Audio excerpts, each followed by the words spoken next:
Job Chapter 6. Sinisi ni Job ang mga kaibigan. Ang sagot ni Job. Ang suliranin ko't paghihirap, kung titimbanging lahat, magiging mabigat pa kaysa buhangin sa dagat kaya mabibigat kong salitay huwag ninyong ikagulat. Ako'y pinana ng Diyos na makapangyarihan, laso ng palaso'y kumalat sa aking katawan, galit ng Diyos, sa akin ay inihanay. Walang angal ang asno kung sa damo ay sagana, at ang baka ay tahimik kung may dayaming ninunguya. Ang pagkaing walang asin, may sarap bang idudulot? Mayroon bang lasa ang puti ng itlog?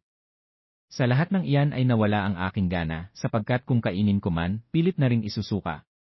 Ibigay sana ng Diyos ang aking hinihiling, sana'y ipagkaloob niya ang aking hangarin.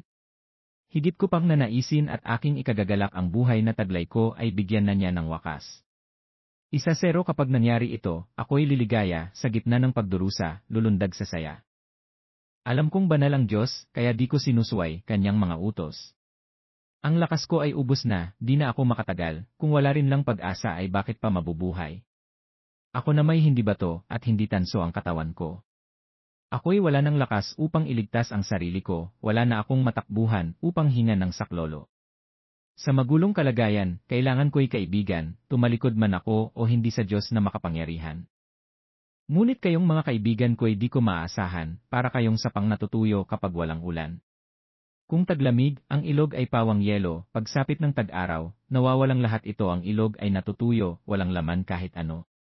Sa paghahanap ng tubig, naliligaw ang mga manlalakbay, at sa gitna ng disyerto ay doon na namamatay. Naghanap ang manlalakbay na taga-Tema at ang taga-Seba, ngunit pag-asa nila'y nawala sa tabi ng tuyong sapa. Para kayong mga batis na ang tubig ay natuyo kaya kayo ay nabigla nang makita nyo ang aking anyo. Sa inyo ba kahit minsan ako ay nagpatulong? Kailan ba ako humingi sa inyo ng pansuhol? Ako ba kahit minsan ay napasaklolo sa inyo? Hiniling ko bang sa kaaway ay tubusin nyo ako? Pagkakamali ko'y sabihin at ako'y turuan, ako'y tatahimik upang kayo'y pakinggan.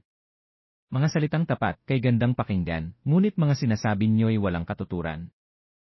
Kung ang sinasabi ko ay walang kabuluhan, bakit niyo sinasagot itong aking karainan?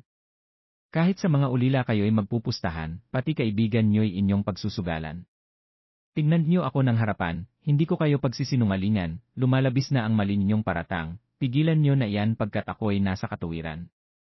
Akala ninyo ang sinasabi ko'y hindi tama, at hindi ko nakikilala ang mabuti sa masama. Job Chapter 7. Ipinahayag ni Job ang kanyang pagdaramdam. Ang buhay ng tao'y punong-puno ng pagod, tulad ng kawal at manggagawang pilit na pinaglingkod. Siya'y tulad ng alipin, na naghahanap ng lilim, tulad ng manggagawa, sahod ang ninanasa. Buhay ko'y wala ng kahulugan sa paglipas ng mga buwan, at tuwing sasapit ang gabi ako ay nagdadalamhati. Ang gabi ay matagal, parang wala ng umaga, di mapanatag sa higaan, hanggang umaga'y balisa. Itong buo kong katawan ay tadtad ng mga sugat, inuod, kumikirot, ang nana ay lumalabas. Mga araw ko'y lumilipas ng walang pag-asa, kay bilis umikot parang sa makina. Alalahanin niyong ang buhay ko'y isang hinina lamang, hindi na ako muling makakakita ng kabutihan.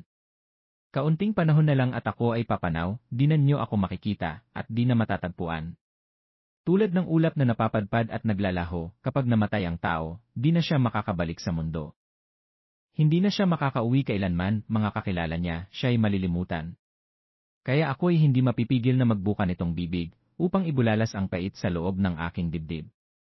Bakit ako'y inyong binabantayan? Ako ba'y dambuhalang mula sa karagatan? Ako ay nahihiga upang ako'y magpahinga, upang kahit sandali sakit ko ay mapawi.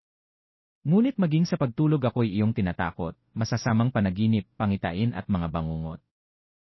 Kaya, nais ko pang ako ay mabigti, kaysa mabuhay sa katawang may pighati. Ako'y hirap na, ayaw ko nang mabuhay iwan mo na ako, buhay ko'y wala rin lang saysay. Ano ba ang tao upang iyong pahalagahan, bakit pinapansin mo ang kanyang mga galaw? Tuwing umaga siya'y iyong sinusuri, sinusubok mo siya sa bawat sandali. Kahit saglit, ilayo mo sa akin ang iyong tingin, nang ako'y magkapanahon na laway ay lunukin. Kung ako'y nagkasala, ano ba naman iyon sa'yo? Ikaw na tagapagmasid ng mga tao, bakit ba ako ang napagbubuntunan mo? Ako ba ay isang pabigat sa'yo? Bakit di pa patawarin ang aking kasalanan? Bakit di pa kalimutan ang aking pagkukulang, ako rin lang ay patungo na sa huli kong hantungan? Ako'y iyong hahanapin ngunit di matatagpuan. Job chapter 8.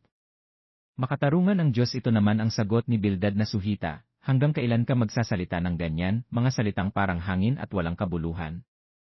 Hindi pinipilipit ng Diyos ang katarungan, hindi binabaluktot ng makapangyarihan ang katuwiran. Maaaring nagkasala sa Diyos ang iyong mga anak, kaya't ibinigay niya sa kanila ang parusang nararapat. Ngunit kung ikaw ay lalapit at makiusap sa Diyos na makapangyarihan, kung ikaw ay talagang tapat, at malinis ang kalooban, tutulungan ka ng Diyos, gagantimpalaan, at ibabalik niya ang iyong sambahayan. Maliit na bagay ang mga nawala mong kayamanan, kung ihahambing ang sa iyo'y kanyang ibibigay.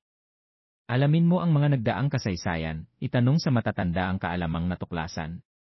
Buhay natin maikli lang, at kaalaman natin kulang, parang anino lamang tayong dumaan sa ibabaw ng sanlibutan. Pakaisipin mo ang kanilang mga aral, ang kanilang sinasabi ay iyong pakinggan. Ang halaman sa tubigan ay di mabubuhay, kundi sa matubig at malamig na lugar lamang. Ito'y unang nalalanta kapag ito ay natuyuan, kahit bagong tubo pa lang at di pa napuputulan. Ganyan ang katulad ng mga taong walang Diyos, pag-asa ay mawawala kapag ang Diyos ay nilimot.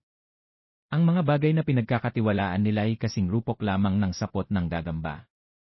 Kapag ito'y sinandalan, agad itong nalalagot, kapag ito'y hinawakan, tiyak itong masisira. Ang masasamang tao'y parang damong nagsusulputan, tulad ng masamang damong kumakalat sa halamanan. Bumabalot sa mga bato ang kanilang mga ugat, at sa bawat bato sila'y humahawak. Ngunit kapag sila'y nabunot sa kinatatamnan, wala nang nakakaalala sa dati nilang kalagayan. Ganyan ang kasiyahan ng masasamang tao, may iba namang lilitaw at kukuha ng kanilang pwesto. Hindi pa babayaan ng Diyos ang mabuting tao, ngunit sa masamay hindi siya sasaklolo. Patatawanin kanya at pasisigawin sa tuwa, ngunit ang mga kaaway mo'y kanyang ipapahiya, at ang tahanan ng masasama ay ganap na mawawala. Job chapter 9. Ang sagot ni Job. Ito naman ang tugon ni Job, matagal ko nang alam ang mga bagay na yan, ngunit sino bang matuwid sa harap ng may kapal? Mayroon bang maaaring makipagtalo sa kanya? Sa 1,000 niyang tanong, walang makakasagot kahit isa. Ang Diyos ay matalino at makapangyarihan, sinong lumaban na sa kanya at nagtagumpay? Walang sabi-sabing inuuga niya ang bundok, sa tindi ng kanyang galit, ito'y kanyang dinudurog. Ang buong lupa ay kanyang niyayanig, at inuuga niya ang saligan ng daigdig. Maaari niyang pigilan ang pagsikat ng araw, pati ang mga bituin sa kalangitan. Mag-isa niyang inilatag ang sangkalangitan, kanyang tinapakan ang dambuhalang karagatan. Siya ang gumawa ng mga bituin sa kalawakan, sa Oso, sa Orion, sa Pleiades, at sa mga kumpol ng mga bituin sa katimugan. Makapangyarihan niyang gawa ay hindi maunawaan, ang kanyang mga himala ay hindi mabibilang. Siya'y nagdaraan ngunit hindi ko mamasdan, siya'y kumikilos ngunit hindi ko maramdaman.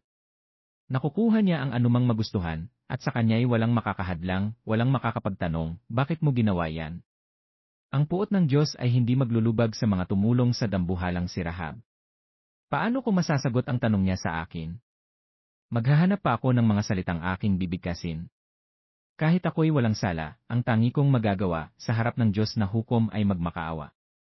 Kahit bayaan niyang ako'y magsalita, hindi ko rin matiyak kung ako'y papakinggan nga.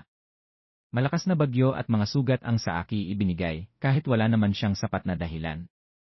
Ang hininga ko ay halos kanya ng lagutin, puro kapaitan ang idinulot niya sa akin. Sa lakas niyang taglay hindi siya kayang talunin, hindi siya maaaring pilitin at sa hukuman ay dalhin. Ako'y walang kasalanan at tapat na namumuhay, ngunit bawat sabihin ko ay laban sa aking katauhan. Wala nga akong sala, ngunit hindi na ito mahalaga, wala nang halaga ang aking sarili, pagod na akong mabuhay. Iisa ang pupuntahan ng lahat, ito ang aking nasabi. Kapwa wawasakin ng Diyos ang masama at ang mabuti. Kung ang taong matuwid ay biglang namatay, tinatawanan ng Diyos ang sinapit ng kawawa. Hinayaan niyang ang daigdig ay pagharian ng masama, ang paningin ng mga hukom ay tinatakpan niya. Kung di siya ang may gawa nito, sino pa nga kaya? Ang aking mga araw ay mabilis lumilipas, walang mabuting nangyayari kaya't nagmamadaling tumatakas. Parang mabilis na bangka ang buhay kong ito, kasing bilis ng agila kung dumadagit ng kuneho. Kung kakalimutan ko na lang ang aking pagdurusa, at tatawanan ko na lang ang aking problema, nangangamba ako na inyong ipalagay, na ang kasawian ko ay bunga ng aking kasalanan. Kung ako'y napatunayan ng nagkasala, anong pagsisikap ang magagawa ko pa? Hindi ako malilinis ng kahit anong sabon, hindi na ako puputi kuskusin man ng apog, matapos mo akong ihagis sa napakaruming balon. Ikinahihiya ako maging ng aking sariling damit. Kung ang Diyos ay tao lang, siya'y aking sasagutin, kahit umabot sa hukuman ang aming usapin. Ngunit sa aming dalawa'y walang tagapamagitan, upang alitan namin ay kanyang mahatulan. Ang pamalo ng Diyos sana'y ilayo na sa akin, at huwag na sana niya akong takutin. At ihahayag ko ang nais kong sabihin, sapagkat ako ang nakakaalam ng sarili kong damdamin.